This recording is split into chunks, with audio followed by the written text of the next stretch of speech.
Assalamualaikum warahmatullahi wabarakatuh.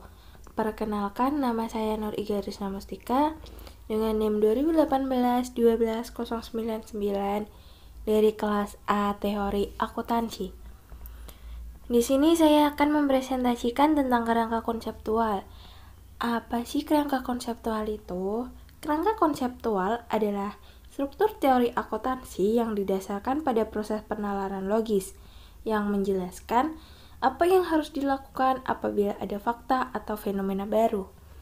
Kerangka konseptual mungkin dapat dipandang sebagai teori akuntansi yang terstruktur dan dapat digambarkan dalam bentuk hierarki yang memiliki beberapa tingkatan. Yaitu pada tingkatan teori tinggi, kerangka konseptual menyatakan ruang lingkup dan tujuan pelaporan keuangan.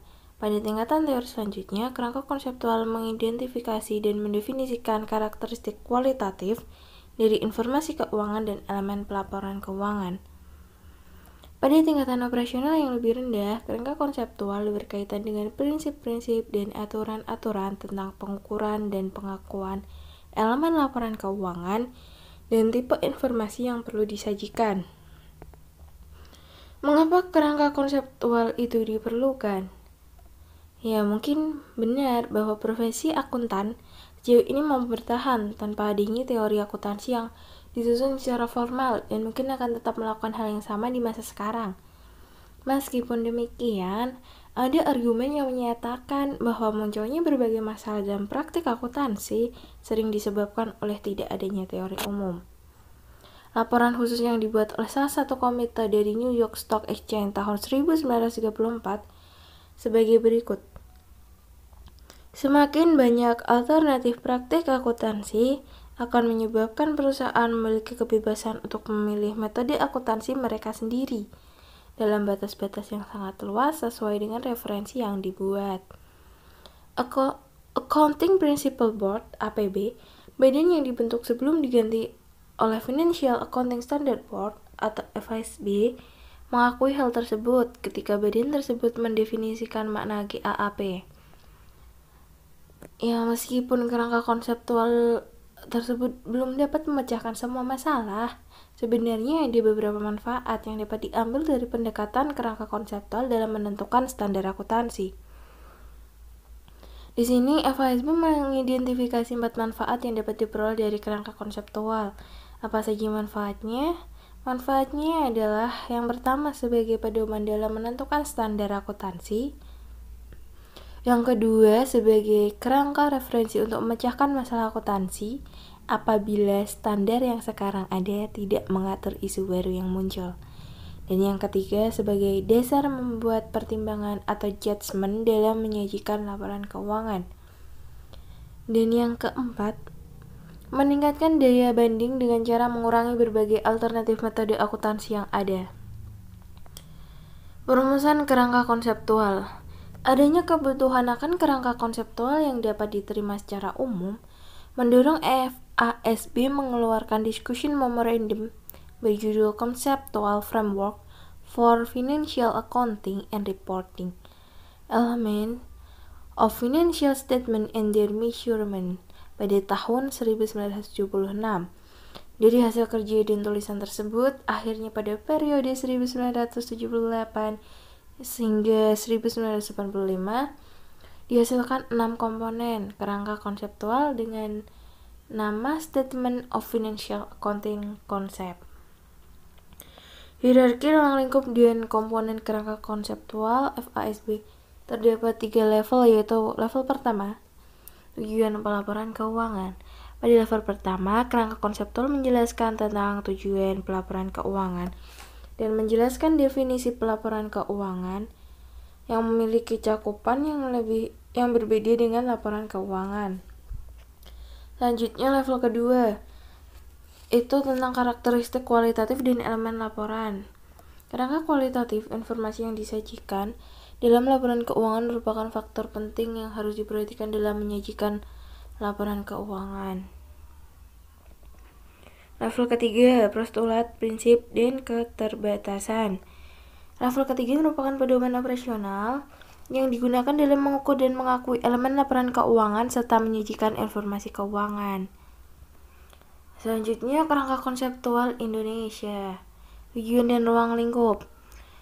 Tujuan kerangka konseptual tersebut pada intinya sejalan dengan tujuan kerangka konseptual milik FASB. Tujuan kerangka konseptual adalah untuk membantu berbagai pihak dalam mencapai tujuan tertentu berkaitan dengan masalah akuntansi yang muncul. Tujuan dan pemakai laporan keuangan. Menurut IAI, tujuan laporan keuangan adalah untuk menyediakan informasi yang berkaitan dengan posisi keuangan, prestasi hasil usaha perusahaan, serta perubahan posisi keuangan suatu perusahaan yang bermanfaat bagi pemakai dalam pengambilan keputusan ekonomi. Dan siapa saja para pemakai laporan keuangan? Yang pertama ada investor. Investor yang berkepentingan dengan resiko dan hasil dari investasi yang mereka lakukan. Lalu selanjutnya kreditor. Kreditor yang menggunakan informasi akuntansi untuk membantu mereka memutuskan apakah pinjaman dan bunganya dapat dibayar pada waktu jatuh tempo. Yang ketiga, pemasok. Pemasok yang membutuhkan informasi mengenai kemampuan perusahaan untuk melunasi hutang-hutangnya pada saat jatuh tempo. Yang keempat, ada karyawan. Karyawan yang membutuhkan informasi mengenai stabilitas dan profitabilitas perusahaan dan kemampuan memberi pensiun dan kesempatan kerja. Yang kelima, pelanggan. Pelanggan yang berkepentingan dengan informasi tentang kelangsungan hidup perusahaan, terutama bagi mereka yang memiliki perjanjian jangka panjang dengan perusahaan. Yang keenam, pemerintah.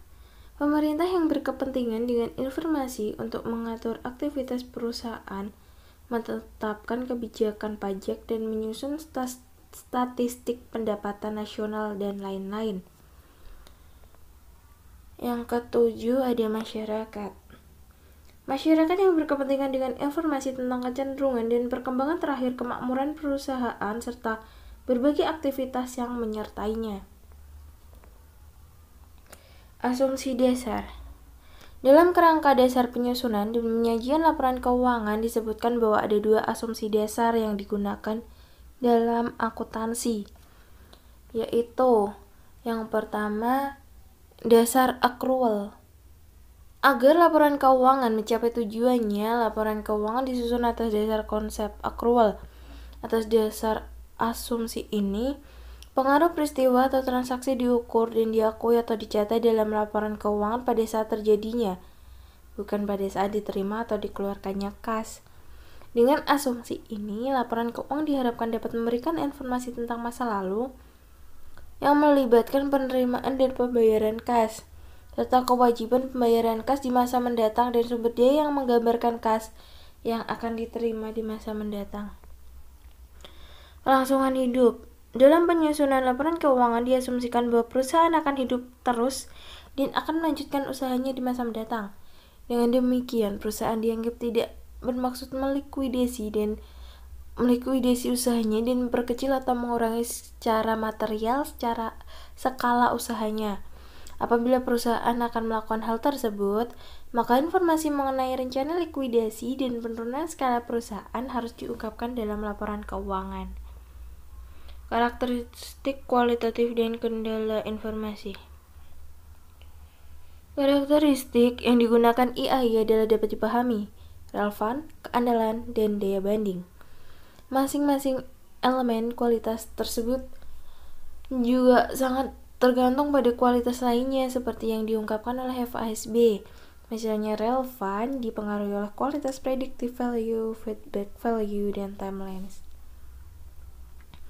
Sementara kualitas keandalan ditentukan oleh faktor penyajian yang jujur dan wajar, substansi mengguli bentuk, netralitas, pertimbangan sehat dan pengungkapan. IAI juga mengakui adanya kendala dalam penyajian informasi yang memenuhi kualitas informasi. Kendala tersebut meliputi ketepatan waktu penyajian, keseimbangan antara biaya dan manfaat, dan keseimbangan di antara karakteristik kualitatif. Elemen laporan keuangan. Aktiva. Aktiva adalah sumber daya yang dikuasai oleh perusahaan sebagai akibat dari peristiwa masa lalu dan dari mana manfaat ekonomi di masa depan diharapkan akan diperoleh perusahaan. Kewajiban. Kewajiban merupakan hutang perusahaan masa kini yang timbul dari peristiwa masa lalu. Penyelesaiannya diharapkan mengakibatkan arus kas keluar dari sumber daya perusahaan yang mengandung manfaat ekonomi. Ekuitas. Ekuitas adalah hak residual atas aktiva perusahaan setelah dikurangi semua kewajiban. Penghasilan. Penghasilan adalah kenaikan manfaat ekonomi selama satu periode akuntansi dalam bentuk pemasukan atau penambahan aktiva atau penurunan kewajiban yang mengakibatkan kenaikan ekuitas yang tidak berasal dari kontribusi penanaman modal. Yang terakhir, beban. Beban adalah penurunan manfaat ekonomi selama satu periode akuntansi dalam bentuk arus keluar atau berkurangnya aktiva atau terjadinya kewajiban yang mengakibatkan penurunan ekuitas yang tidak menyangkut pembagian kepada penanaman modal. Pengakuan. Proses pembentukan satu pos yang memenuhi definisi elemen laporan keuangan serta kriteria pengakuan. Pengakuan dilakukan dengan menyatakan pos tersebut baik dalam kata-kata maupun dalam jumlah rupiah tertentu dan mencantumkannya dalam neraca atau laporan laba rugi. Menurut IAI, pos yang memenuhi definisi elemen laporan keuangan harus diakui apabila 1. Ada kemungkinan bahwa manfaat ekonomi yang berkaitan dengan pos tersebut akan mengalir dari atau ke dalam perusahaan. Dan yang kedua, pos tersebut mempunyai nilai atau biaya yang dapat diukur dengan andal. Kemudian pengukuran. Proses penentuan jumlah rupiah untuk mengakui dan masukkan setiap elemen laporan keuangan ke dalam neraca atau laporan laba rugi. Berbagai dasar pengukuran tersebut adalah yang pertama biaya historis. Biaya historis, aktiva dicatat sebesar pengeluaran kas atau setara kas yang dibayar atau sebesar nilai wajar dari imbalan yang diberikan untuk meraih aktiva tersebut pada saat perolehan. Yang kedua, biaya terkini. Biaya terkini, aktiva dinilai dalam jumlah kas yang dibayar atau sebesar nilai wajar dari imbalan yang diberikan untuk meraih aktiva tersebut pada saat sekarang. Yang ketiga, nilai realisasi atau penyelesaian. Aktiva yang dinyatakan dalam jumlah kas yang dapat diperoleh sekarang dengan menjual aktiva dalam pelepasan normal. Yang keempat, nilai sekarang atau present value. Aktiva dinyatakan sebesar arus kas masuk bersih di masa depan yang didiskontokan ke nilai sekarang dari pos yang diharapkan dapat memberikan hasil dalam pelaksanaan usaha normal. Kritik terhadap kerangka konseptual. Di Amerika, berbagai kritik ditunjukkan pada proyek kerangka konseptual. Meskipun tidak dikatakan bahwa proyek kerangka konseptual tersebut gagal, paling tidak kerangka konseptual tersebut berjalan atau berkembang agak lama. Ada dua pendekatan yang dapat digunakan. Yang pertama adalah menganggap bahwa kerangka konseptual seharusnya merupakan pendekatan ilmiah yang didasarkan pada metode-metode yang umum digunakan dalam penelitian ilmiah. Dan yang kedua adalah pendekatan profesional yang dipusatkan pada pemilihan tindakan yang dianggap paling baik berdasarkan nilai-nilai profesional. Pendekatan ilmiah. Yang pertama, deskriptif dan non-operasional. Yang kedua, asumsi ontologi dan epistemologi. Yang ketiga, perputaran logika. Yang keempat, disiplin yang tidak ilmiah. Lalu, nilai profesional. Yang pertama, kerangka konseptual sebagai dokumen kebijakan, dan yang kedua, nilai profesional dan perlindungan diri. Mampukah kerangka konseptual menyelesaikan semua masalah? Secara umum dapat dikatakan bahwa proyek kerangka konseptual FASB merupakan proyek yang dianggap paling maju dalam menciptakan konstitusi akuntansi. Mungkin kerangka konseptual tidak mampu menyelesaikan semua masalah yang berkaitan dengan penentuan standar akuntansi. Dan kerangka konseptual harus dipraktikkan dan dapat diterima oleh semua pihak yang berkepentingan. Kemampuan kerangka konseptual untuk dipraktikkan mungkin dihadapkan pada masalah yang berkaitan dengan tingkat keabstrakan dari karakteristik kualitatif dan rekomendasi lainnya. Keberterimaan kerangka konseptual mungkin dihadapkan pada kesulitan untuk memecahkan masalah atau konflik kepentingan di antara para pemakai dan ancaman terhadap kemungkinan perubahan secara radikal. Dalam untuk menentukan keberterimaan kerangka konseptual adalah dengan memastikan kelayakan atas penalaran yang melandasi elemen kerangka konseptual. Yang pertama, kerangka telah dianggap sebagai bentuk konstitusi. Olomon 1986 mengajukan perbedaan tersebut sebagai berikut.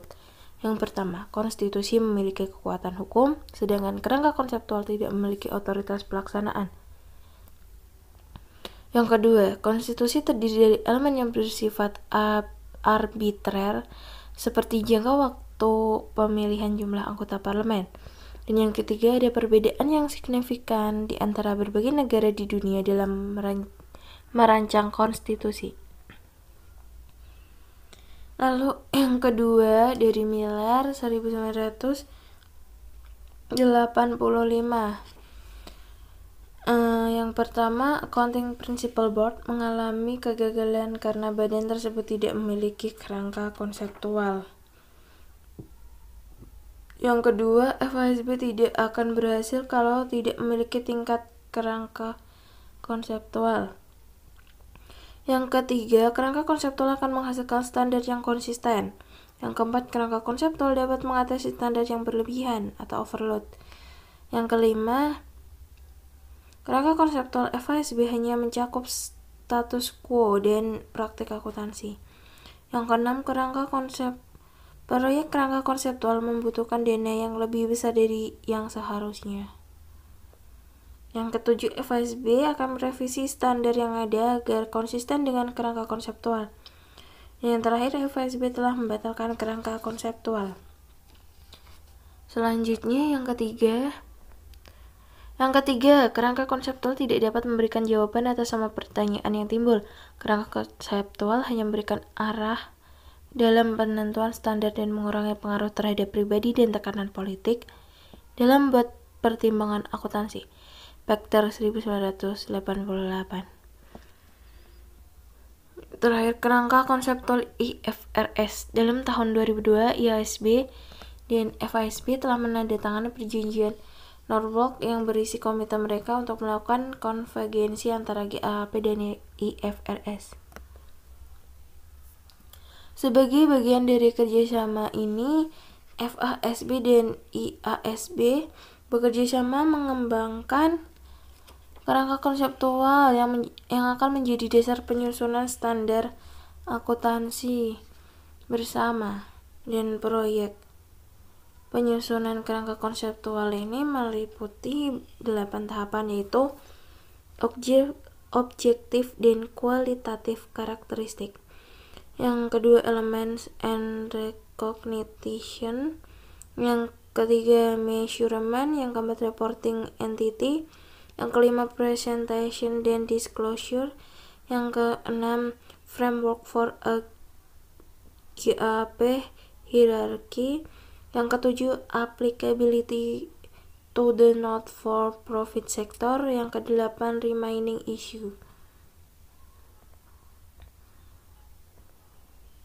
Jadi, tujuan pelaporan keuangan adalah memberikan informasi keuangan yang berguna bagi penyedia modal. Revisi terhadap tujuan pelaporan keuangan membatasi pada general purpose financial reporting. Sementara itu, karakteristik kualitatif.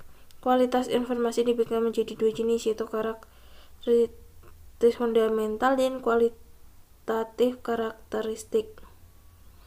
Oleh karena itu, informasi keuangan berdaya guna jika memiliki kualitas relevan dan faithful presentation. Kedua kualitas ini sangat penting. Informasi keuangan yang relevan, tetapi jika informasi tersebut tidak memenuhi faithful representation, maka informasi tersebut tidak berguna. Sebaliknya, informasi itu hanya memiliki nilai yang rendah jika tidak relevan. Sekian presentasi dari saya. Mohon maaf apabila ada kesalahan dalam pengucapan, tutur kata, dan penyampaian materi. Saya ucapkan mohon maaf. Terima kasih. Wassalamualaikum warahmatullahi wabarakatuh.